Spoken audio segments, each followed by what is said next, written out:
구독자 여러분 안녕하세요. 암호화폐 시장의 일정을 전해주는 유튜버 레이워크입니다. 오늘은 다양한 코인들의 호재 소식에 대해서 준비를 해봤습니다. 차트와 함께 자세하게 설명을 드릴 예정이니 영상 끝까지 시청을 해주시고 구독과 좋아요도 부탁드리겠습니다. 영상 시작합니다. 영상 소개 전에 제가 레이워크 텔레그램 방을 개설해서 현재 운영 중에 있습니다. 영상을 통해서 매일 전달드리지 못하는 소식들에 대해서 텔레그램 방에서 공유를 해드리고 있으니 많은 참여 부탁드립니다.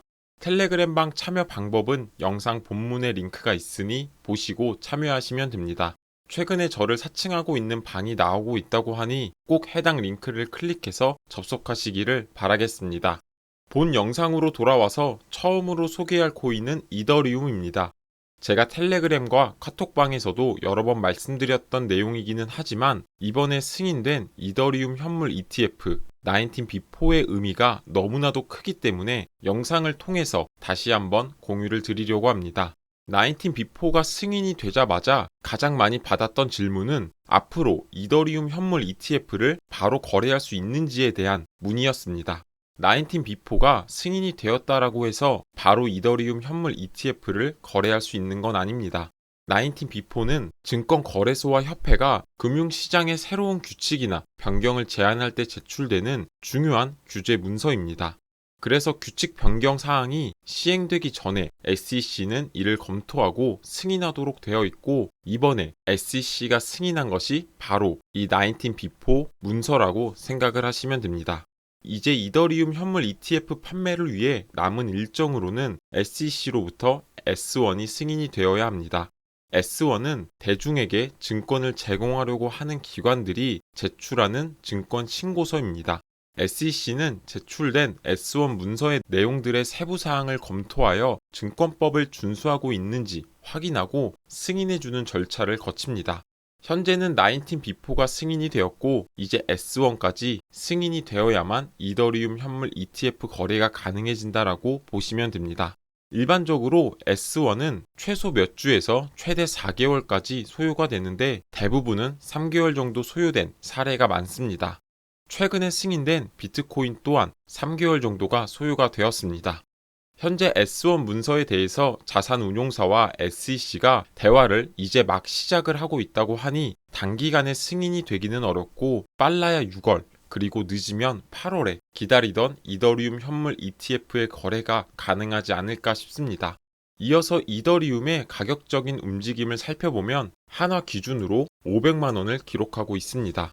일주일간 24%라는 실로 엄청난 상승이 있었고 420만 원에서 500만 원까지 단기간에 상승을 해준 모습입니다. 21일 이후에 급격하게 상승을 했는데 SEC가 자산운용사들에게 19B4를 긴급하게 업데이트 요청을 하면서 이더리움 현물 ETF 승인에 대한 기대감이 반영이 되었던 것으로 풀이되고 있습니다. 이번에 SEC가 19B4를 승인한 이유는 정치적인 이유가 가장 크다라고 볼 수가 있는데 올해 11월에 진행될 미국 대선이 그 이유 중에 하나입니다. 24년 대선을 앞두고 경쟁이 치열해지면서 바이든과 트럼프 또한 다양한 층의 유권자들의 지지를 얻기 위한 정치적인 행보로 이번 승인이 해석이 되고 있습니다. 특히나 그 중에서 최근에 비트코인 현물 ETF로 인해서 영향력과 투자자층이 두터워진 암호화폐 지지자들의 투표권을 확보하는 게 이번 대선에서 승리의 중요한 부분을 차지할 것으로 시장은 전망을 하고 있습니다. 그 중에 트럼프는 바이든보다는 친암호화폐적인 성향을 보여주고 있는데 이번 대선 캠프에서 비트코인과 시바이누 등 8종의 암호화폐를 기부받을 것이다라고 언급했습니다.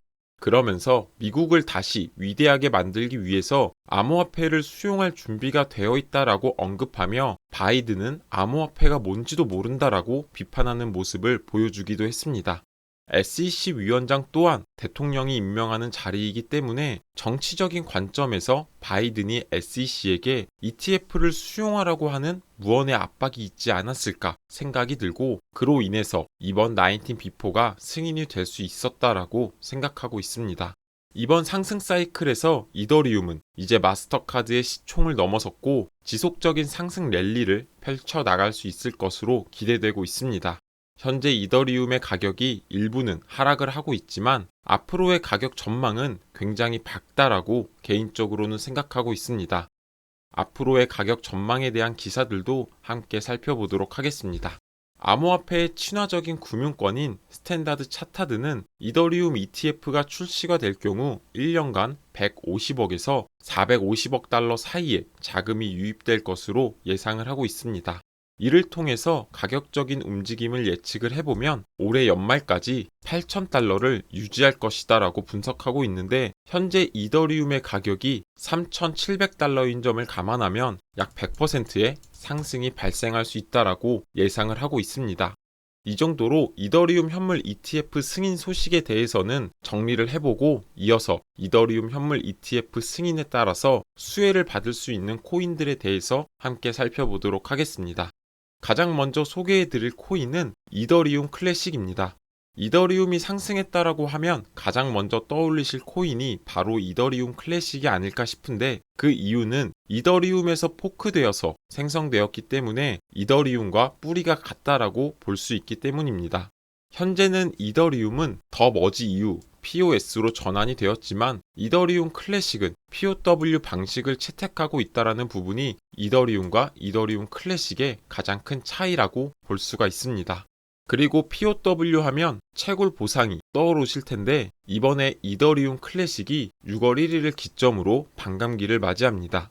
이번 반감기로 이더리움 클래식의 블록 보상이 2.56개에서 2.048개로 감소하게 됩니다. 이더리움 클래식의 반감기는 비트코인 반감기처럼 반으로 감소되는 것이 아닌 20%씩 감소하는 특징을 가지고 있습니다. 그리고 비트코인은 4년에 한 번 반감기가 진행이 되지만, 이더리움 클래식은 2.3년 주기로 20%씩 반감되는 주기를 가지고 진행이 됩니다. 이더리움 클래식이 20%씩 감소하는 가장 큰 목적은 네트워크의 보안을 유지하기 위함인데, 채굴자의 보상이 너무 급격하게 감소가 될 경우 채굴자의 활동이 감소되면서 네트워크의 신뢰성에 저하를 가져올 수 있기 때문입니다. 그리고 우측에 보시는 것은 이더리움 클래식의 해시레이트와 가격을 나타낸 차트입니다. 보시면 이 구간에서 가격이 급격하게 증가한 모습을 볼 수가 있는데, 아까 앞서 이더리움이 증가한 이유와 같은 패턴으로 인해서 증가가 되었다라고 볼 수가 있습니다. 그렇기 때문에 이더리움의 가격 상승은 곧 이더리움 클래식의 가격 상승과도 연계된다라고 이해를 해주시면 좋을 것 같습니다. 반감기가 진행이 되면 공급은 당연하게 감소하다 보니 공급과 수요의 법칙에 따라서 가격이 상승할 수밖에 없는 구조를 가지고 있습니다. 더군다나 요즘같이 암호화폐 친화적인 정책들이 나오는 시점에서 암호화폐에 대한 수요는 더욱더 상승하게 되기 때문에 비트코인의 경우에는 공급 쇼크라는 표현도 자주 등장하고 있습니다. 비트코인 또한 이번에 진행된 4차 반감기가 진행되기도 전부터 올타임 하이를 이미 돌파하는 모습을 보여주었고, 이번에 이더리움 클래식 또한 점진적인 상승을 보여주지 않을까 생각을 합니다. 이더리움 클래식의 차트를 살펴보면 과거에 16만원까지 가파르게 상승을 했었지만, 현재는 4만원 부근의 가격대를 형성하고 있고, 이더리움보다 시총이 낮음에도 불구하고 상승률이 굉장히 더딘 상태라는 것을 확인할 수 있습니다. 이번에 진행된 이더리움 현물 ETF의 승인으로 인해서 이더리움 클래식 또한 더욱더 주목받아서 크게 상승할 수 있지 않을까 생각을 해봅니다. 다음으로 이더리움 현물 ETF 승인으로 중요하게 주목받을 수 있는 코인은 밈코인 중 하나인 시바이누입니다. 우선 시바이누를 소개하기 전에 페페코인부터 설명을 드려야 할 것 같습니다. 페페코인은 이더리움에서 출시된 밈코인인데, 다른 밈코인들과 다른 차별점은 디플레이션 자산이라는 점입니다. 게다가 최근에 솔라나로 인해서 밈코인 테마가 주목을 받고 있는데, 이더리움 체인의 밈코인 중 하나인 페페는 하루 만에 22%가 상승하며 올타임 하이를 경신하고 있는 모습을 보여주고 있습니다. 밈코인이 최근에 얼마나 중요한 테마로 자리 잡았는지는 코인게코의 레포트를 보고서도 확인을 할 수가 있습니다. 코인게코 레포트에는 밈코인이 다양한 테마들 사이에서 경쟁자로 부상하고 있고 투자자들이 신뢰를 하고 있다, 이렇게 표현을 하고 있습니다. 그도 그럴 것이 밈코인의 1분기 상승률은 1313%였고 블랙록이 주도하고 실물 자산을 토큰화하는 RWA 테마의 상승률은 286%에 그친 점을 예로 들고 있습니다. 그러면서 코인게코는 매우 흥미롭다 이렇게 표현을 하고 있습니다. 그렇기에 이더리움이 현재 주목받고 있는 상태에서 이더리움 관련 밈코인 또한 주목해서 저희는 바라볼 필요가 있다라고 생각이 됩니다. 그래서 그 가운데 이더리움 체인의 대표적인 밈코인인 시바이누에 대해서 주목해서 볼 필요가 있습니다. 시바이누의 호재에 대해서 살펴보면 최근에 일일 소각률이 570%가 급증하는 모습을 보여주고 있습니다. 이는 시바이누 유통량이 시중에서 줄어드는 것을 의미하고 결국 가격의 상승을 예상을 해볼 수가 있습니다. 시바이누의 소각 트랜잭션을 확인할 수 있는 시바번의 자료를 통해서 살펴보면 하루 만에 1270만 개의 시바이누가 소각이 되었는데 과거에도 큰 소각률 이후에는 시바이누가 급격하게 상승하는 패턴을 보여주었기 때문에 이번에도 상승의 기대감을 더욱더 불러일으키고 있습니다. 이번에 시바이누의 소각률 상승이 컸던 가장 큰 이유 중에 하나는 바로 시바리움입니다. 시바리움은 시바이누 네트워크의 확장성과 효율성을 향상시키도록 설계된 레이어 2 블록체인입니다. 시바리움과 시바이누의 가장 중요한 특징은 토큰 소각 메커니즘이 존재한다라는 점인데 시바리움을 통해서 시바이누의 총 공급량을 감소시키면서 가치를 상승시키는 역할을 시바리움이 톡톡하게 해주고 있는 상태입니다. 시바이누의 트랜잭션에 활용되는 수수료는 시바이누 토큰의 소각과도 연결이 되어 있습니다. 시바리움 블록체인에서 스테이킹과 같은 거래가 증가가 될수록 프로토콜은 가스비를 소각하게 되는데 이는 시바이누 전체 소각률에 영향을 미치고 있습니다. 그렇기에 시바이누 코인 또한 이더리움 현물 ETF의 수혜 코인으로서 자리 잡을 수 있는 점 참고하시기를 바라겠습니다. 오늘은 이더리움의 현물 ETF 승인 소식으로 인해서 수혜받을 수 있는 코인인 이더리움 클래식과 시바이누에 대해서 살펴보았습니다. 그 외에도 몇 가지 더 소개해드릴 코인들이 있는데 오늘은 시간 관계상 다음 영상에서 추가로 설명을 드리도록 하겠습니다.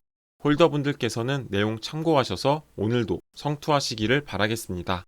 오늘의 영상은 여기까지입니다. 투자에 있어서 큰 도움이 되셨으면 좋겠습니다. 해당 영상이 도움이 되셨다면 구독과 좋아요 버튼을 눌러주시고 다음 코인 분석 때 뵙도록 하겠습니다. 시청해주셔서 감사합니다.